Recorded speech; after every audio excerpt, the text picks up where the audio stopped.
Hi there, it's Mary Charlson here from 5minutemarketing.com. Welcome back. We are continuing in our series around marketing trends for 2020 and doing our deep dive into those trends. We're on trend number 4 this week, which is the need to be more human. And, great marketing creates customers, but great experiences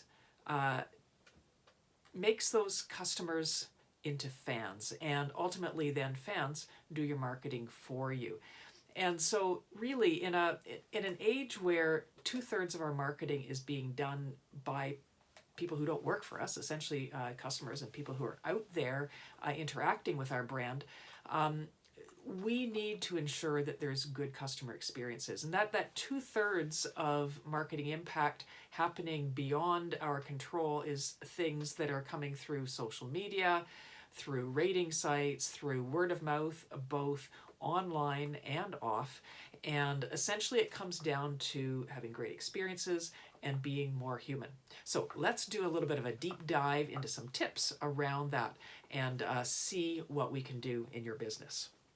So the first thing I would suggest with this in terms of being more human is to look at all customer touch points. And I mean all of them. And take a look and see, how could we humanize those? How could we make them personal? And I think one really kind of creative way to do this is to take a look at all of those touch points and take a look at the normal way that things are dealt with. Maybe it's the way that you deal with it. Maybe it's the way that your competitors deal with it. And then on the other side of the ledger, take a look and say, well, how could we do that differently? This could even turn into a really interesting employee engagement exercise in terms of creative brainstorming and whatnot.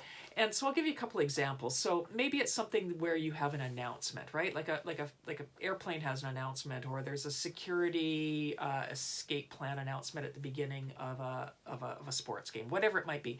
It's something that kind of goes nah, nah, nah, nah, like nobody listens to really, really intently. So you take something normal and you make it something really creative. Perhaps somebody sings what that announcement is.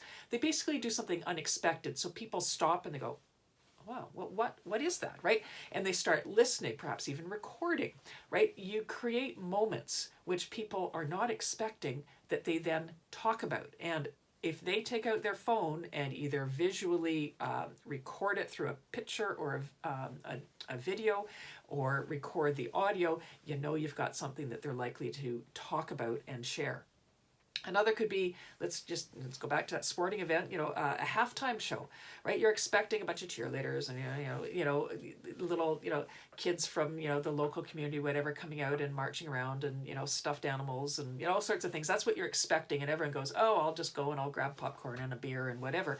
But what if you had some members of the team who there's, I don't know, like a dance off or something, and there's a dance competition. They come and they take members, people out of the audience, and like, I don't know, like it's all kind of crazy stuff, but you turn it into entertainment and you turn it into something that's unexpected.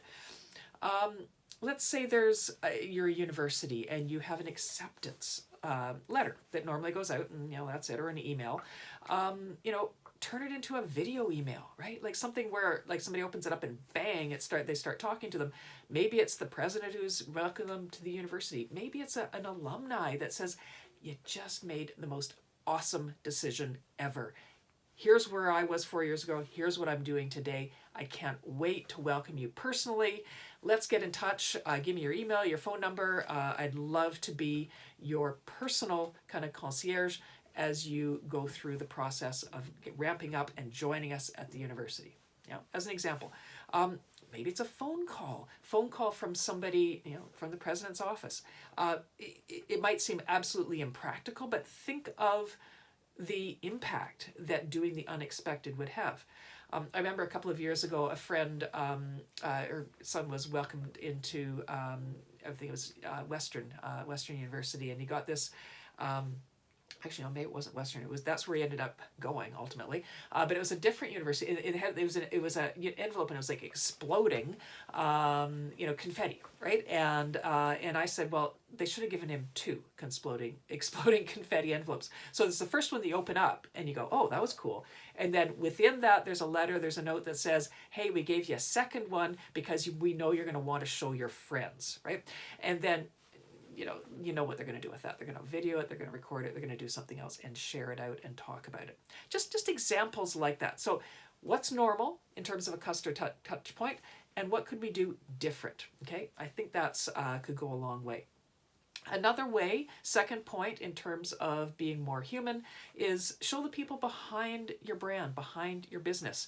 Profile your employees. Could be through social media, could be through podcasts, video introductions, and also doing much more kind of casual, informal. It can go a long way.